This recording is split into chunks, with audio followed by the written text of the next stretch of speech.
Allez, je fais cette petite vidéo parce qu'en fait, j'ai commencé directement à faire des vidéos pour vous donner des conseils et on va dire, vous partager mon expérience sur comment réussir à atteindre ses projets, comment réussir à atteindre ses objectifs, même les plus ambitieux.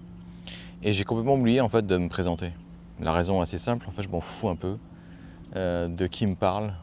Généralement, je vais plutôt estimer si ce qu'il me dit a du sens, si ce qu'il me dit est applicable à moi ou justement c'est complètement farfelu et ça ne me sert à rien, quoi. Et je voulais faire en fait cette vidéo où je me présente un petit peu parce que j'ai reçu un commentaire récemment.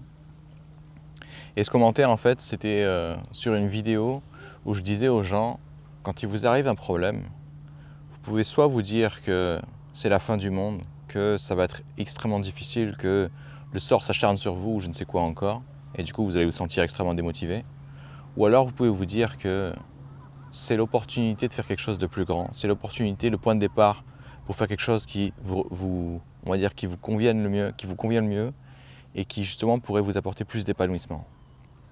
Et quelqu'un en fait a écrit en commentaire, en parlant de moi, signé un gars qui n'a jamais été sans argent et qui a bénéficié de soutien dans son développement à l'enfance. C'est vraiment le meilleur compliment qu'on puisse me faire.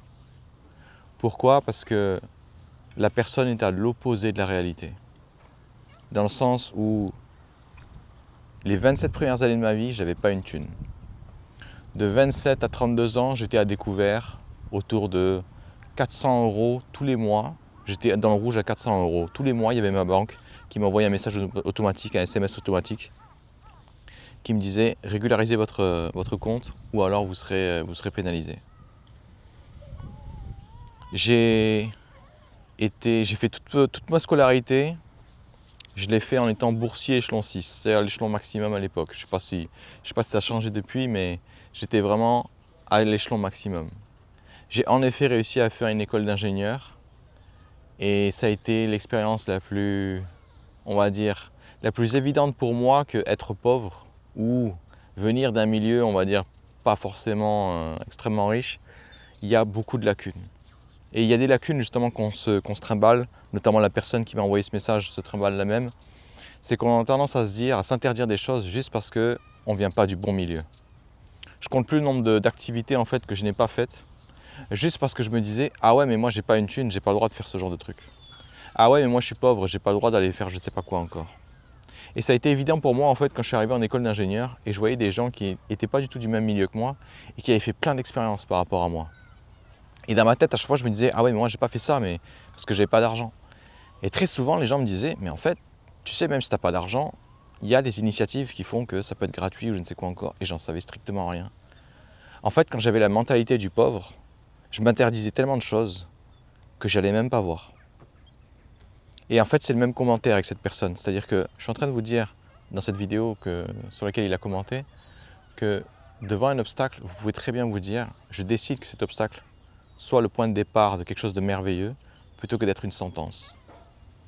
Et la personne me dit, ça se voit que, on va dire, tu n'as jamais manqué de sous ou je ne sais quoi encore. Autrement dit, dans la tête de cette personne, elle se dit, moi qui ai rencontré trop de galères, moi qui n'ai pas eu de soutien à mon développement à l'enfance, je ne peux pas faire ça. Et en fait, on arrive au premier vrai sujet de cette vidéo, qui est le premier obstacle qui va vous empêcher de réaliser vos rêves. Ça s'appelle les convictions limitantes. Une conviction, c'est quoi? C'est une croyance que vous avez profondément, auquel vous croyez profondément et que vous êtes même sûr que c'est la vérité et qui va en fait limiter votre potentiel. Ce truc-là, j'en ai été rempli pendant mon enfance. J'arrêtais pas de me dire, ouais, mais vu que je viens d'un milieu de merde, vu que j'ai pas eu la même culture que les autres, vu que j'ai pas eu la même enfance que les autres, vu que j'ai pas eu le même je sais pas quoi encore, j'ai pas le droit d'avoir plein de bénéfices. J'ai pas le droit d'avoir une vie qui en vaut la peine. J'ai pas le droit d'avoir une vie où justement je peux m'épanouir. Quand j'allumais Internet et que je voyais des gens réussir qui avaient 16 ans, etc., à chaque fois je regardais en fait d'où est-ce qu'ils venaient et systématiquement ils venaient de milieux, on va dire, assez favorisés. Du coup, dans ma tête, ça ne faisait que renforcer la croyance que si tu viens d'un milieu favorisé, c'est plus simple et si tu viens d'un milieu défavorisé, c'est justement la merde. Et qu'est-ce que c'était con comme raisonnement? Parce que j'en ai rencontré finalement des gens qui étaient dans un milieu favorisé. J'ai eu plein de clients d'ailleurs qui étaient issus des milieux favorisés. Et franchement, ils l'ont eu pire que moi. Je me souviens notamment d'un client qui en fait était le plus petit de sa famille et il avait 3 frères. Ses 3 frères c'était médecin, avocat et ingénieur. Lui il avait un CAP cuisine. Le jour où il a eu son diplôme, son père lui dit « Tu reviens plus à la maison, tu n'as rien à faire là ». En gros pour son père il devait faire lui aussi des études supérieures. Mais vu que lui détestait les études, très rapidement il dit « Tu reviens plus à la maison ». Résultat, qu'est-ce qui s'est passé? Il s'est retrouvé à vivre seul, résidence secondaire, etc.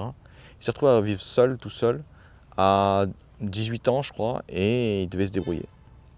Alors vous allez dire, oui, mais il avait quand même une résidence secondaire, etc. Oui, en effet, il n'avait pas le loyer à payer. Mais je ne sais pas si vous imaginez le choc, quoi. Et en fait, l'environnement là où il était, c'est, bah écoute, soit tu fais des choses grandioses, soit tu vas aller te faire foutre ailleurs, quoi. Et votre père vous dit ça, en vrai, j'imagine même pas on va dire l'épreuve qu'il a dû traverser. Donc c'est pas une vidéo pour vous dire que oh là là, il vient d'un milieu défavorisé, donc il faut le plaindre ou je ne sais quoi encore. Non, bien au contraire. Je déteste, on va dire, cette époque de ma vie. Pourquoi? Parce qu'il n'y avait absolument aucun bénéfice à être pauvre. À chaque fois que j'allume la télé, je vois les trucs de Hollywood ou les films ou je ne sais quoi encore, et ils vous dépeignent ce truc hyper romancisé sur la pauvreté. Oh, regardez une famille qui se bat pour subvenir à ses besoins et nourrir les enfants. Qu'est-ce que c'est beau? Non, c'était de la merde. C'était de la merde parce que pendant que vous êtes en train de faire ça, les gamins, eux, ils apprennent des règles imaginaires. Ils apprennent des convictions limitantes. Ah ouais, mais moi, je ne peux pas réussir autrement que grâce aux études ou je ne sais quoi encore. Du coup, si je n'ai pas le bon diplôme, je ne sers à rien. La pression qu'il y a en fait sur les gens quand ils sont pauvres, notamment les parents pauvres qui mettent une pression immense sur leurs enfants, il ne faut pas que tu aies une vie comme moi. Il ne faut pas que tu finisses comme moi. Il faut que tu aies une meilleure vie. Il faut que tu réussisses, toi. Et je ne sais pas si vous imaginez mettre ça directement sur la pression, en termes de pression, mettre ça directement sur un gamin. Il commence à se dire qu'il doit sauver le monde et c'est exactement ce qui s'est passé pour moi. Quand j'ai eu mon diplôme d'ingénieur, mon père était tout content. Il a dit ça y est, on va s'en sortir, ça y est, on va dire pouvoir arrêter de souffrir ou je ne sais quoi encore. Et le problème, c'est que quand j'ai eu mon diplôme d'ingénieur, j'ai été cadre pendant 3 ans et qu'au bout de 3 ans, c'était tellement horrible, j'étais tellement pas à ma place, je me sentais tellement mal, je voulais tellement pas faire ça, que j'ai essayé de me flinguer, enfin que j'ai essayé d'en finir. Comment j'ai fait ça? Un jour, je me retrouve dans ma bagnole et je savais exactement quel mur je voulais viser sur l'autoroute. Pour une raison ou pour une autre. Je prends pas le mur et je braque complètement et en gros, je me rate, quoi. Et pendant que mon cœur en fait battait comme pas possible, je me souviens de m'être fait une promesse. Et cette promesse, c'est « Mec, ta vie est tellement horrible que tu es prêt à en finir. Tu te sens pas, juste on essaye de vivre ton rêve, on fait tout pour y arriver. Et si on n'y arrive pas, en effet, tu réussiras ton coup et tu te rateras pas. » Et en fait, depuis ce jour-là, j'ai comme une espèce de bonus. Je me dis que l'ancien moi était mort, et du coup, j'ai commencé à retaper le nouveau moi. Et le problème de se retaper, le problème de changer sa façon d'être, son identité ou je ne sais quoi encore, c'est que ça prend énormément de temps. Notamment, le truc qui m'a baisé le plus, c'était justement les convictions limitantes. J'arrêtais de pas me dire que j'étais pas assez intelligent, que j'étais pas assez doué, que j'avais pas assez de soutien, que j'avais pas assez de diplôme, que si je voulais me réorienter, il fallait que je recommence de zéro ou je ne sais quoi encore. Et en fait, tout ça, c'était faux. C'est-à-dire que vous serez surpris du nombre de trucs auxquels vous croyez aujourd'hui et qui sont juste des bobards, des foutaises. Le truc qui revient très souvent chez mes clients, c'est « Ouais, mais est-ce que je suis vraiment fait pour ça? Fait pour réaliser ses rêves, fait pour, on va dire, mener des projets ambitieux, je ne sais quoi encore. » Et la réalité, c'est que personne n'est fait pour ça. On doit tous apprendre, on doit tous faire des erreurs, on doit tous justement tâtonner jusqu'à trouver ce qui marche pour nous. Et cette notion de conviction limitante, c'est ce qui pousse, voilà, encore une fois, cette personne dans les commentaires à dire « Ah ouais, mais toi, ça se voit que tu n'as jamais eu de problème. » Parce que du coup, vu qu'elle, elle a eu des problèmes, maintenant elle se dit que l'outil dont je parle dans la vidéo, c'est inaccessible pour elle parce qu'elle a eu trop de problèmes dans la vie. Et ce que vous devez comprendre sur les convictions limitantes, c'est que quand vous en avez une, c'est tellement puissant que vous allez abandonner avant même d'essayer. Vous allez déposer les armes avant même de livrer bataille. Imaginons que, et vous allez voir, c'est très simple en fait de mettre une conviction limitante dans la tête des gens. Imaginons que je prends un gamin. Il fait un devoir de maths et il a une sale note. Il suffit juste que je lui dise « Ah, de toute façon, t'es nul en maths. » Et c'est bon, il a une conviction limitante. Pourquoi? Parce que quand il va avoir du mal sur son prochain problème de maths, il va essayer 1, 2, 3 fois, et après au moment il va se dire ah oui c'est vrai je suis nul en maths, ça sert à rien. Et s'il fait ça plusieurs fois, s'il renforce cette conviction, à un moment il va juste se dire ah non mais les maths c'est pas pour moi, et il essaiera même plus. Et ce qui va se passer en fait dans le système scolaire dans lequel on est, c'est qu'une fois que vous dites à quelqu'un qu'il est nul en maths par exemple, il va continuer à avancer, mais il va continuer juste à accumuler les lacunes qu'il a en maths. Du coup, il va se retrouver avec, dans son passé, une quantité phénoménale de preuves lui montrant en fait qu'il était nul en maths. Et c'est ça en fait qui est extraordinaire avec l'être humain, c'est que peu importe ce que vous croyez, vous avez raison. Si je crois être nul en maths, c'est exactement ce qui va se passer. Pourquoi? Parce que je vais me comporter comme quelqu'un qui est nul en maths. Quand je vais commencer à, on va dire, à bloquer sur un problème de maths, je vais juste abandonner. A l'inverse, si vous m'aviez dit, ok, ce problème de maths il est difficile, mais je pense que tu peux y arriver, juste prends ton temps et fais-le autant de fois que nécessaire. Là, j'aurais essayé. Mieux que ça encore, vous m'auriez dit, tu es très fort en maths, par contre, le problème que je te pose là, il est vraiment difficile. Là aussi, j'aurais essayé, et je me serais dit, ah ouais, j'ai réussi, c'est parce que je suis bon en maths. Et en fait, il y a plein de convictions qu'on nous a mis comme ça. L'autre conviction aussi, c'est vous avez besoin d'un diplôme pour faire ce que vous voulez. Genre, si vous voulez vous réorienter ou je ne sais quoi encore, c'est impossible de le faire, il faut absolument un diplôme. C'est faux. Genre, si vous voulez vraiment vous réorienter dans quoi que ce soit, tout ce que vous avez besoin de faire, c'est de le faire. Autre conviction limitante qui arrive très souvent. Ah ouais, mais qu'est-ce que diraient les autres si je me lançais dans mon projet et que je me plantais? La conviction limitante que vous avez, c'est que le regard des autres, l'opinion des autres a une quelconque importance. Pourquoi on vous a appris ça? Parce que pendant toute votre scolarité et pendant toute votre enfance, ce n'était jamais vous qui décidez si ce que vous faisiez était bien ou pas. Vous êtes à l'école, vous faites un travail, même si vous vous dites « Waouh, franchement, j'ai assuré, etc. » Qu'est-ce qui se passe au moins une fois dans votre vie à l'école? Ben, vous faites un hors-sujet, vous tapez un 0 sur 10. Alors que pour vous, vous avez fait un travail remarquable. Qu'est-ce que ça vous permet en fait de comprendre ce genre de système? C'est que ce qui va déterminer votre qualité, c'est jamais vous, c'est les autres. Du coup, qu'est-ce qui se passe petit à petit? Ben, vous allez commencer à croire que les autres, leur opinion, est nettement plus importante que la vôtre. Du coup, s'ils vous disent qu'il faut un diplôme, vous allez vous chercher un diplôme comme si de rien n'était, comme si c'était normal. Je ne suis pas en train de dire que les diplômes servent à rien. Il y a des métiers où en effet avoir un diplôme est nécessaire pour exercer. Ne serait-ce que la médecine ou je ne sais quoi encore. Par contre, il y a plein de trucs que vous pouvez faire, notamment des hobbies ou je ne sais quoi encore, où vous n'avez absolument pas besoin de diplôme, vous n'avez absolument pas besoin de venir d'une école pour apprendre à faire de la musique ou je ne sais quoi encore. Alors oui, c'est beaucoup plus difficile, parce qu'il faut tout faire soi-même, etc. Mais c'est largement faisable. Le premier obstacle, encore une fois, à défoncer, ce sont vos convictions limitantes. Je vous dirai après ce qu'on en fait, je vous dirai après comment on détruit ça, mais j'aimerais en fait arriver à le deuxième obstacle que vous devez changer si vous voulez réussir à, on va dire, atteindre vos objectifs les plus ambitieux, c'est votre identité. Vous devez absolument adopter une identité qui vous permettra de réussir. Vous devez absolument adopter une identité qui vous permettra d'être complètement adapté à un environnement qui est, on va dire, hostile. Qu'est-ce que je veux dire par là? C'est que si vous vous lancez dans un objectif qui est ambitieux, dans un projet qui est ambitieux, vos risques d'échec sont de l'ordre de 100%. Ils sont même plus que de 100% parce qu'avant de réussir, vous allez sûrement vous tromper des milliers de fois avant. Il est évident que je ne vais pas prendre quelqu'un qui ne supporte pas les erreurs et que je ne vais pas le mettre dans ce système-là. Pourquoi? Parce qu'il va se pendre au bout de 2 jours. Donc, qu'est-ce que ça veut dire adopter une identité qui est adaptée à votre projet? C'est que si vous voulez faire un projet où vous allez vous tromper des milliers de fois, autant adopter l'identité de quelqu'un qui adore se tromper, qui a compris que se tromper, c'est pas très grave. Et en fait, qu'est-ce qui façonne généralement l'identité de quelqu'un? Notamment, ce sont ses convictions limitantes. Ce que vous croyez va déterminer en fait ce que vous pensez. Et du coup, comment vous allez agir et du coup, à terme, votre identité. Si ça ne sert à rien pour moi de vous donner des outils pour vous permettre d'avancer, si je ne change pas non plus votre façon de penser. C'est pour ça que toutes les vidéos que je fais où je vous dis hey, les gars, au lieu de faire ça et qui ne marche pas, faites plutôt ça. Avant, en fait, je pense le problème des gens qui échouent, c'est qu'ils ont tendance à penser que X, Y, Z. Mais en fait, ce que vous devez plutôt penser, c'est A, B, C, D. Et là, ensuite, je vous donne seulement l'outil. Et c'est ça, en fait, la problématique qu'ont beaucoup de gens quand ils vont chercher des solutions pour essayer d'avancer ou je ne sais quoi encore. Ils vont chercher comment faire pour X. Mais ils ne vont jamais changer l'élément clé, en fait, qui est à la racine, qui est votre identité, qui est vous. Et en fait, vous avez une façon horrible de définir votre identité. Tous les clients que j'ai vus, ils avaient la même façon. Et cette façon, c'est la suivante. Les gens se déterminent leur identité selon leurs peurs, leurs insécurités, leurs limites, on va dire, leurs convictions limitantes et surtout selon le regard des autres. C'est les pires ingrédients pour définir votre identité. D'où est-ce que ça vient ce truc-là? Ça vient de l'école. À l'école, qu'est-ce qui se passe? On vous dit, tiens, qu'est-ce que tu veux faire plus tard? Je veux devenir médecin. Et quand vous allez essayer de devenir médecin, qu'est-ce qu'on va faire tout de suite? On va regarder vos notes. Et si vos notes ne sont pas terribles, on va dire, ah non, toi tu vas être éboueur, pas plus. Comme si c'était un mauvais métier. Toi tu vas être une merde.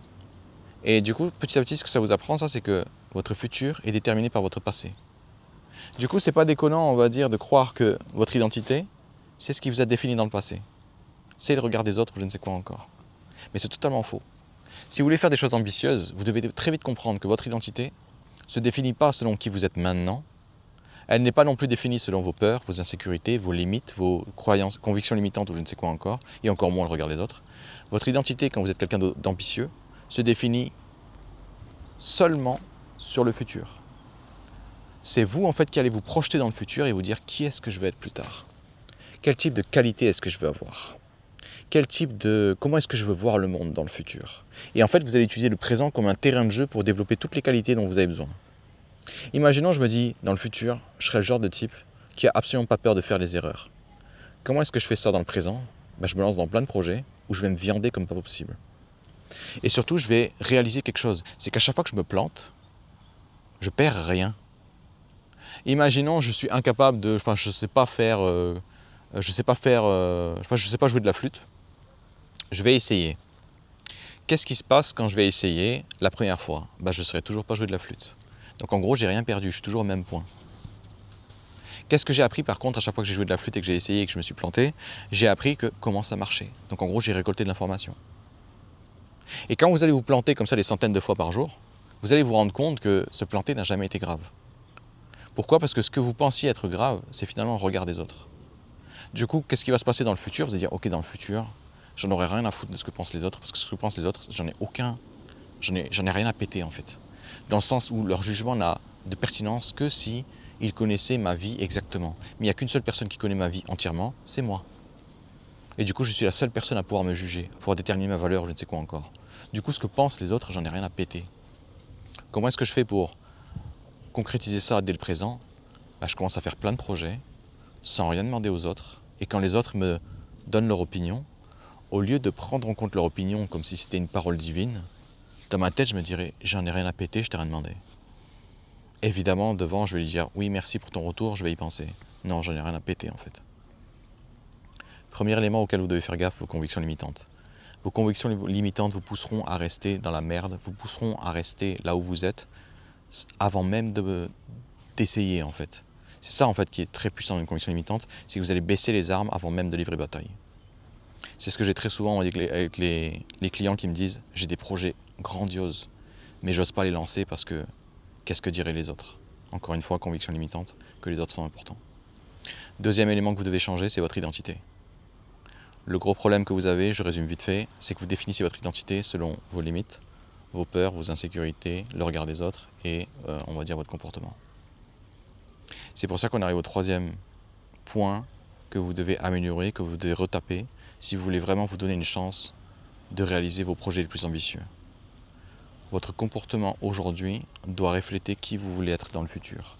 Pourquoi? Parce que le problème des convictions limitantes, c'est que vous avez une armée de preuves, des centaines, des milliers de preuves dans votre passé qui vous prouvent que ce que vous pensez est vrai. Quand je me disais « Ah ouais, mais les musées, c'est pas pour moi, je suis pauvre ». Je sais, ça a l'air stupide comme ça, mais dans ma tête, qu'est-ce qui se passait? En fait, je suis jamais allé au musée, et on m'a jamais proposé d'aller au musée, et à chaque fois que je voulais aller au musée, les gens se moquaient de moi. Ils disaient « Ah ouais, mais ça, c'est pas pour nous, ça ». Du coup, dans mon enfance, j'avais une quantité phénoménale de preuves que j'avais rien à faire dans un musée, que j'avais pas ma place là-bas. Et si vous voulez, du coup, vous créer de nouvelles convictions, il faudra en fait adopter un comportement qui renforce ces nouvelles convictions. Mais d'abord, je vous parle du problème. Le problème que vous avez aujourd'hui, c'est que votre comportement aujourd'hui, vos habitudes aujourd'hui, ne font que renforcer vos limites, ne font que renforcer vos insécurités. Quelqu'un qui me dit qu'il est incapable de, je sais pas moi, d'apprendre la programmation informatique, quelles sont les chances qu'il se lance dedans? Aucune. Quelqu'un qui me dit qu'il est juste mauvais cuisinier, et que c'est pas pour lui, quelles sont les chances qu'il apprenne à cuisiner? Aucune. Du coup, le comportement que vous avez aujourd'hui est en train de renforcer en boucle la personne limitée que vous êtes aujourd'hui. Et cette personne limitée que vous êtes aujourd'hui n'est en aucun cas votre identité. Vous n'êtes pas défini par votre environnement. Vous n'êtes pas défini par le hasard de la vie. Vous devez reprendre le contrôle de votre identité. Et pour reprendre le contrôle de votre identité, justement, ça va passer par le comportement.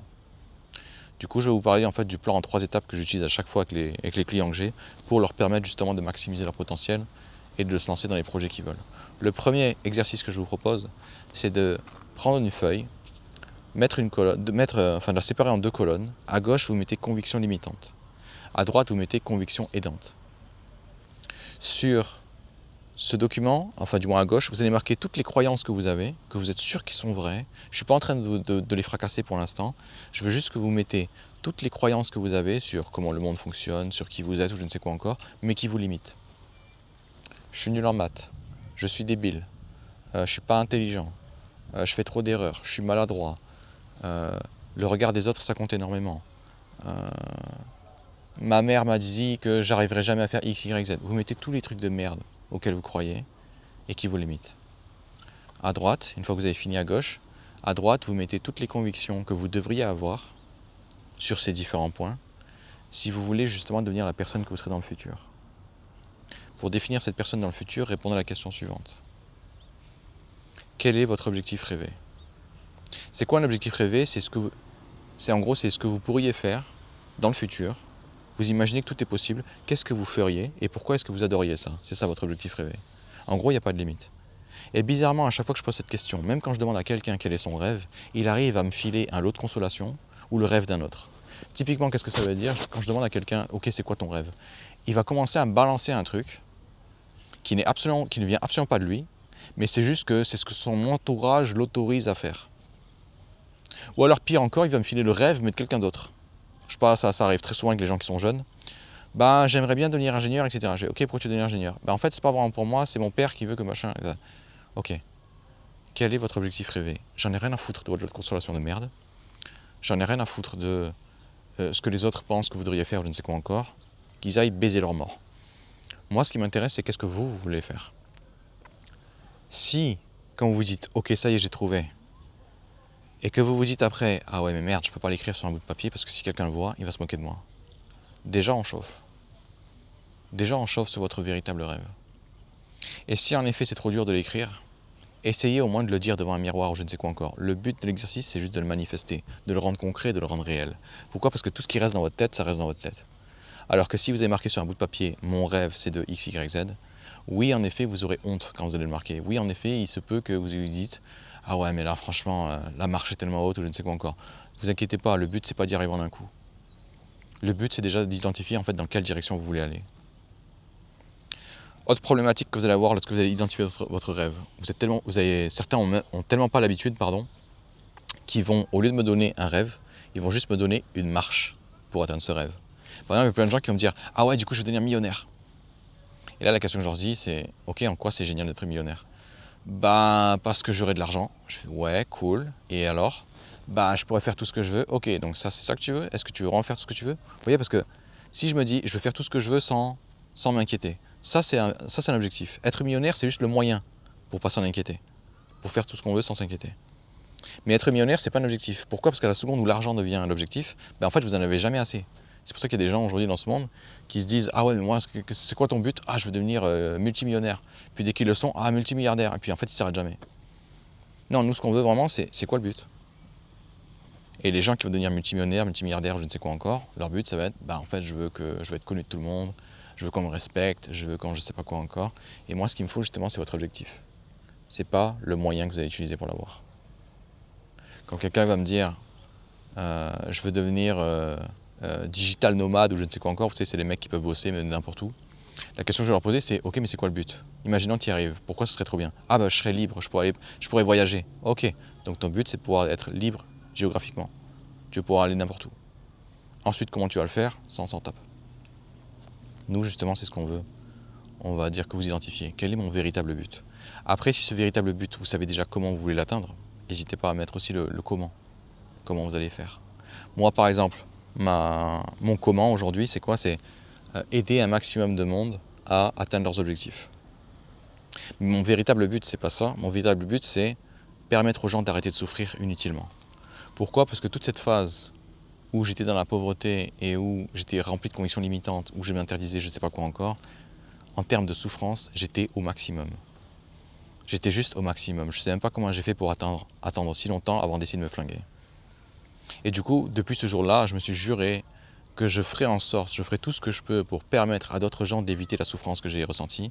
Parce que même si j'ai réussi à vivre ce que je veux, même si j'ai réussi à avoir la vie que je voulais en 7 ans, sur ces 7 ans, j'ai passé littéralement 5 ans à souffrir. Parce que j'avais pas les bonnes méthodes, parce que j'avais pas la bonne mentalité, parce que j'avais pas les bons outils. Et ce truc-là, je peux vous l'assurer à 100%, maintenant que je prends du recul, les 50 souffrances que j'ai eues ont été inutiles. C'est vrai que c'était dur de réussir, mais j'avais pas besoin d'en souffrir pour autant. C'est vrai que j'ai échoué plein de fois, mais j'avais pas besoin de souffrir autant. J'avais pas besoin de souffrir à chaque échec. Donc si aujourd'hui je peux enlever la souffrance à des gens, peu importe qui c'est, ne serait-ce qu'à travers une vidéo, je le fais. Donc je vous rappelle les deux premiers exercices que je vous proposais. Colonne de gauche, conviction limitante. Qu'est-ce que je crois dur comme fer, mais qui me limite? Colonne de droite. Qu'est-ce que je dois croire dur comme fer et qui me permettra d'atteindre mes objectifs, en sachant que moi, ce que je veux justement, c'est la version du futur. Donc pour ça, pour déterminer mon futur, je vais me poser la question du quel est mon objectif rêvé? Si je pouvais faire absolument tout ce que je voulais, qu'est-ce que ce serait et pourquoi j'adorerais ça? Deuxième exercice ensuite. Votre identité. Votre identité n'est pas définie par vos limites, vos peurs, vos insécurités, le regard des autres, vos résultats aujourd'hui ou je ne sais quoi encore. Une identité, ça se définit dans le futur. Je m'en fous de qui vous êtes aujourd'hui. Qui vous êtes aujourd'hui est obsolète. Pourquoi? Parce que quand on va commencer à travailler pour que vous puissiez devenir la version de vous du futur, chaque jour qui passera et où vous vous améliorez, la version de vous aujourd'hui disparaîtra, elle deviendra obsolète. Donc j'en ai rien à foutre de qui vous pensez être aujourd'hui. J'en ai rien à foutre de ce que les autres autour de vous pensent pensent savoir qui vous êtes. La version que vous êtes dans le regard des autres, c'est juste une version qui les arrange. En aucun cas, c'est une version qui vous permettra d'atteindre vos rêves. Pour définir qui vous voulez être dans le futur, vous allez commencer à lister toutes les qualités, toutes les caractéristiques que vous voulez avoir dans le futur.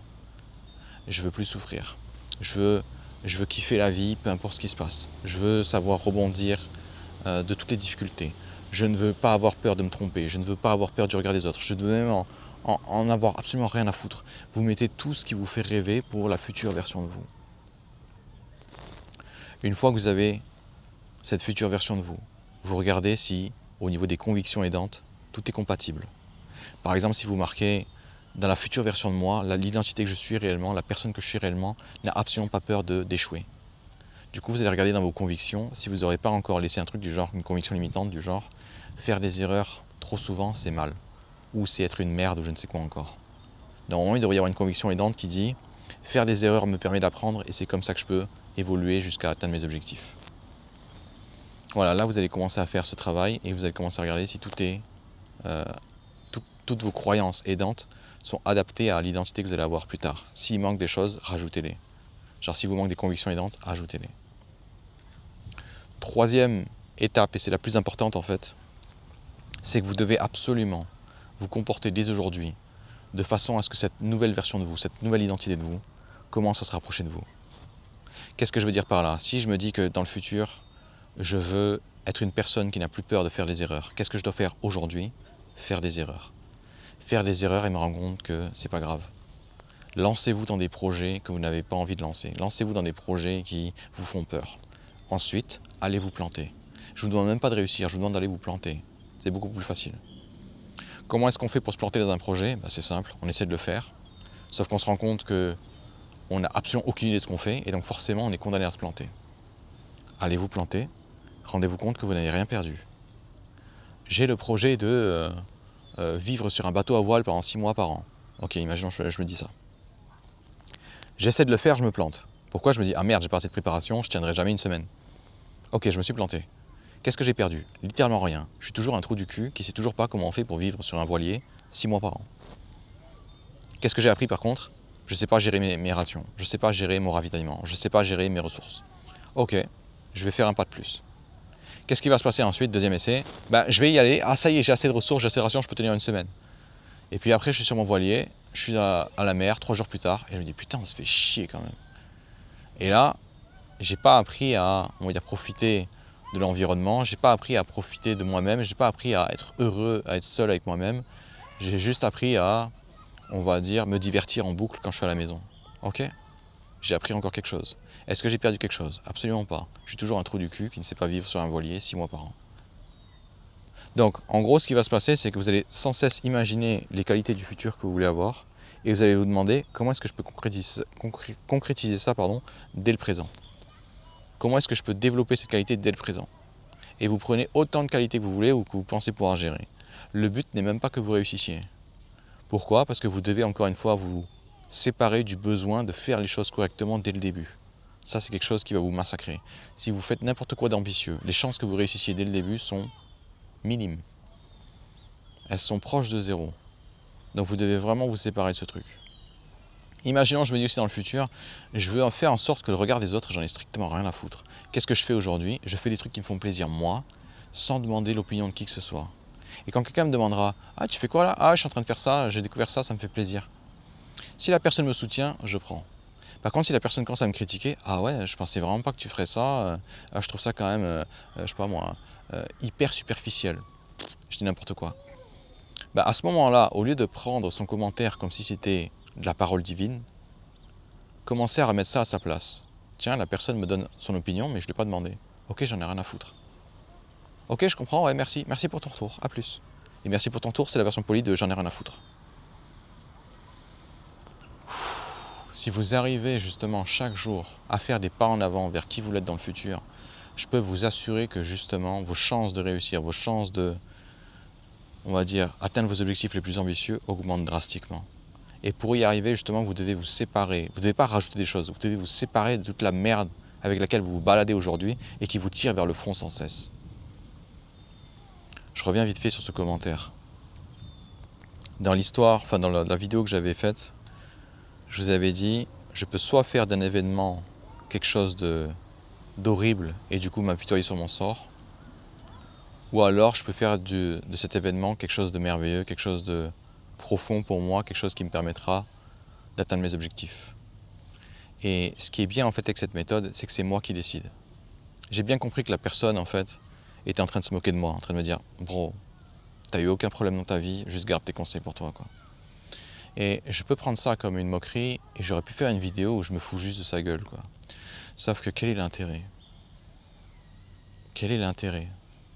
Je décide du coup, à travers cet événement, de faire la vidéo la plus profonde et la plus importante selon moi pour atteindre ces objectifs.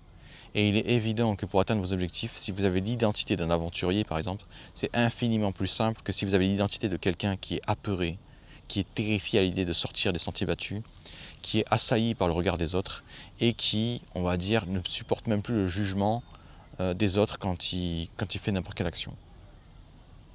Allez, je vous donne vite fait les éléments importants de la vidéo, histoire que vous puissiez être sûr de... Enfin, que vous n'ayez pas à vous retaper la vidéo dessus aussi, et que vous puissiez justement être sûr de faire l'exercice comme il faut.